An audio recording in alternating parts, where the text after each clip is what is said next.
네, 안녕하세요. 부동산 경매 길라잡이 박노성입니다. 이번 시간에는 경매의 장점과 단점에 대해서 알아보겠습니다. 자, 경매를 하신다 그럴 때 일반 매매하고의 어떠한 차이점이 있을까? 일단 경매로 하시는 게 무엇이 좋고 어떤 것이 단점인가? 이거를 좀 설명을 드리겠습니다. 자, 경매를 일단 산다고 할 때 우리가 매매보다 좋은 점은 시세보다 저렴하다. 그렇죠. 일반적으로 싸게 살 수 있다는 장점이 가장 이제 크다고 할 것입니다. 그래서 일반 매매 시장에서는 시세 그보다는 좀 더 저렴하게 살 수 있는 게 금매 이렇게 나와 있다면 경매는 잘만 하면 금매 이하 그 이상 뭐 반값 경매도 가능하다라고 들어보셨을 거예요. 그래서 어떤 물건을 잘 분석하고 운대가 잘 맞으면 훨씬 저렴하게 살 수 있는 것이 경매다. 자, 두 번째, 일반 매매 시장보다 물건이 다양하고 많다. 자, 그렇죠. 매매 시장에서 물건을 볼 때는 우리가 제한적입니다. 그런데 일반 경매 물건을 볼 때는 아파트, 빌라, 연립, 다세대, 뭐 주거부터 그 다음에 공장, 뭐 사무실, 상가, 뭐 다양하게 목욕탕, 모텔 많이 있습니다. 토지에서도 다양하죠. 뭐 전답, 임야, 뭐 잡종지, 뭐 다양하게 많이 그 물건이 있습니다. 그리고 이 물건이 다양할 뿐만 아니라 금액대별로 우리가 선택할 수 있다는 거.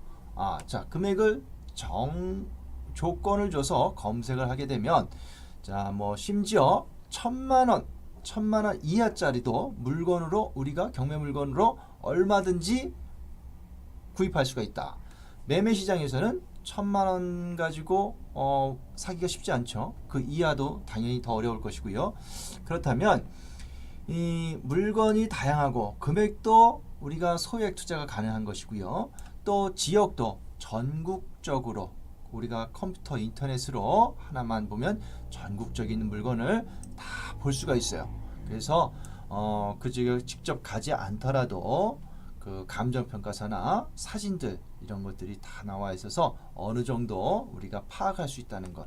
자, 매매 시장에서는 이런 것들이 공개가 안 돼 있죠. 자, 특수 물건 일반적으로 좀 난이도가 어려운 물건들 이런 것들도 통해서 훨씬 더 우리가 큰 수익을 낼 수 있는 기회가 있는 물건이다 라고 보는 거고요. 자, 경매의 장점 보고 있습니다. 세 번째, 물건 정보에 대한 접근이 용이하다. 그렇죠. 우리가 대법원 경매 정보 사이트, 국가에서 운영하는 무료 정보의 정보 사이트, 그거를 들어가서 우리가 보더라도 전국 경매 물건 다 이렇게 볼 수가 있습니다. 그리고 감정평가서, 매각기일 나와 있는 거, 그 다음에 현황조사서, 법원에서 집행관이 현황조사한 거, 그 다음에 또 이제 감정평가사가 평가한 감정평가서, 이런 것들을 보더라도 우리가 어떠한 지역의 지번까지 다 나와 있죠. 거기에 대한 물건에 대한 조사한 내용들이 다 나와 있습니다. 그러나 일반 매매 물건을 본다고 할 때 우리가 부동산 사무실을 들렀을 때 이렇게 물건에 대해서 번지를 공개하거나 여기에 대한 사진을 제공하거나 이런 것들은 거의 드물죠. 그래서 경매의 장점이라는 것은 물건 정보에 대한 접근이 상당히 용이하다. 컴퓨터로 얼마든지 우리가 확인하고 볼 수 있다는 것이죠. 자, 네 번째로 등기부상의 모든 설정 등기가 말소된다.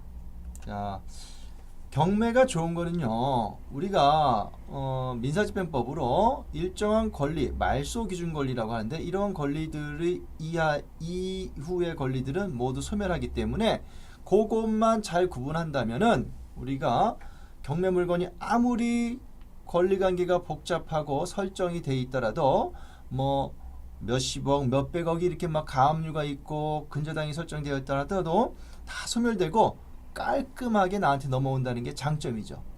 그런데 매매 같은 경우에는 이게 집값을 훨씬 상회한다. 채무가 집값이 5억인데 부채가 50억이다.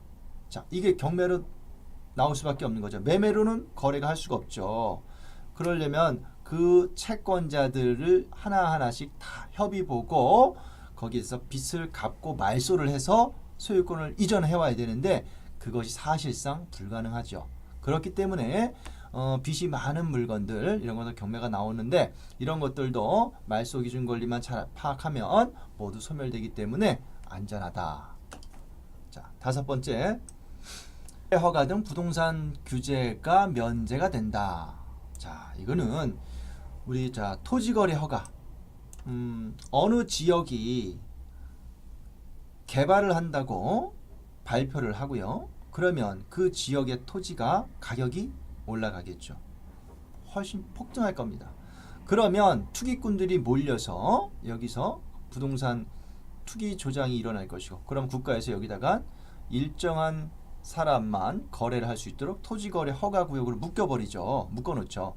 이러한 토지거래 허가구역으로 묶은 토지를 매매 계약을 할 때는, 거래를 할 때는 시군구청장의 토지거래 허가를 받아야 됩니다.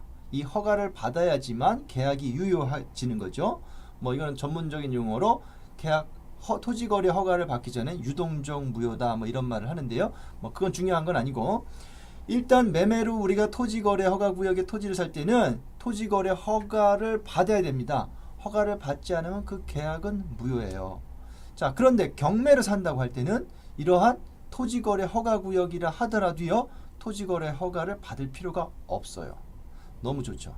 자, 우리가 주택을 살 때 주택거래신고, 투기과열지구, 투기지역에 있는 주택거래 신고 지역으로 묶인 데는요, 주택거래 신고를 해야 됩니다. 계약 체결일로부터 15일 이내. 그리고 부동산거래신고, 우리가 주택이나 토지 일반 부동산을 거래를 했으면 부동산 거래 계약일로부터 60일 이내에 부동산 거래 신고를 해야 돼요. 근데 이런 부동산 거래 신고, 주택 거래 신고를 하지 않으면 과태료를 물죠. 뭐 취득세 뭐 1배에서 3배, 뭐 5배 이렇게 무는데, 어떤 이러한 매매 계약을 할 때는, 매매로 할 때는 주택 거래 신고, 부동산 거래 신고 모두 해야 됩니다. 그러나 경매로 하게 되면 이러한 주택 거래 신고, 부동산 거래 신고를 면제해 줍니다. 자, 상당히 편하죠. 자, 할 필요가 없습니다. 그리고 여섯 번째, 부동산 거래 사고가 거의 없어 매매보다 안전하다. 그렇습니다. 매매로 살게 되면요, 우리가 상대방 매도인, 매수인이 있어요. 그러면 매도인이 자, 내가 소유자요 하고 등기부를 띄워서 뭐 보여주고 신분증을 보여줬다고 합시다. 그런데 그 매도인이 진짜가 아닌 가짜예요. 뭐 신분증을 위조를 했다. 아니면 뭐 집문서, 등기권리증을 갖고 왔어요. 근데 내가 소유자요 했는데 그 등기권리증을 위조했다. 이럴 수 있습니다. 위조하는 경우가 있어요. 근데 그걸 믿고 거래를 했어요. 그리고 잔금도 쳤어요. 근데 나중에 진짜 소유자가 나타나서 이 부동산은 내 거요 라고 돌려주셔. 안 돌려주니까 소송을 했다. 그럼 이기면 소유권을 잃게 됩니다. 우리는 이제 공신력이 없죠. 그래서 이런 경우가 있고요. 진짜 소유자가 아닌데도 대리로 왔는데, 그럼 누구 대리로 내가 왔어요 라고 해서 위임감 위임정을 했지만 이것도 무권 대리다. 이거 대리권이 없으면서 대리권이 있는 걸로 계약을 했다. 이런 경우에도 나중에 문제가 돼서 무효가 될 수가 있습니다. 매매 거래 계약에서는 이것들이 뭐 이렇게 많지는 않지만 암암리에 존재하고 이런 것들이 사고들이 좀 있습니다. 그래서 부동산 거래를 할 때는, 매매 계약을 할 때는 이러한 문제들이 있어서 불안하지만 경매를 살 때는 이중 이런 그 무권 대리 이런 것들이 거의가 없습니다. 그리고 또 매매했을 때 이런 경우가 있죠. 집을 5억에 A한테 팔았어요. 그런데 계약하고 나서 집값이 한 1억이 올라 버렸어요. 또 다음에 2억이 올라 버려요. 이러면 계약금 빼고 포기할 수 있겠죠. 막 이런 경우들이 빈번할 수 있습니다. 그러나 경매에서는 이런 것들이 쉽지 않다. 자, 그래서 뭐 이중매매 이런 것들이 거의 그 가능성이 없기 때문에 오히려 매매보다 안전하다라고 말씀을 드리는 겁니다. 그리고 일곱 번째, 매매보다 대출이 잘 나온다. 자, 경매를 낙찰받으면 예전에는 70%에서 90%, 90%까지 대출이 가능했어요. 근데 지금 뭐 규제를 하다 보니까 뭐 70%, 80%까지 이렇게 대출해 주는데 그래도 이제 뭐 주택 같은 경우에는 투기과열지구나 또 이런 그 저쪽에서는 많이 LTV, DTI를 규제를 해서 대출률이 적지만 그 외적으로 방법들이 있습니다. 대출하는 방법들이 있어요. 뭐 예를 들면 사업자 대출이라든지 뭐 이런 것들이 있고요. 어쨌든 일반 매매보다는 경매로 대출 빼는 게 좀 더 수월하다. 자, 이게 좀 장점이라면 또 장점입니다. 자, 그러면 지금까지는 경매의 장점을 봤는데 여러분 경매의 단점, 단점을 한번 보겠습니다. 첫 번째, 권리 분석의 위험성. 권리 분석을 잘못할 경우 큰 손해를 입을 수 있다. 그렇죠. 경매의 장점은 우리가 시세보다 저렴하게 살 수 있다는 게 장점인데 반면에 권리 분석을 잘못하면 거기에서 큰 손해를 입을 수 있죠. 심지어는 소유권을 잃게 될 수도 있습니다. 자, 이럴 경우에 우리가 안전하게 권리 분석을 공부를 하는 것이죠. 안전을 위해서. 자, 그래서 경매의 단점은 권리 분석을 잘못하면 큰 손해를 입을 수 있다. 국가에서는 권리 분석을 해주질 않아요. 자, 물건은 나왔으니까 이 분석은 네가 알아서 하고 여기에 대해서 분석 잘못한 건 네 책임이다. 이거거든요. 그렇기 때문에 개인들이 이 권리 분석을 안전하게 해서 받아야 되는 것이죠.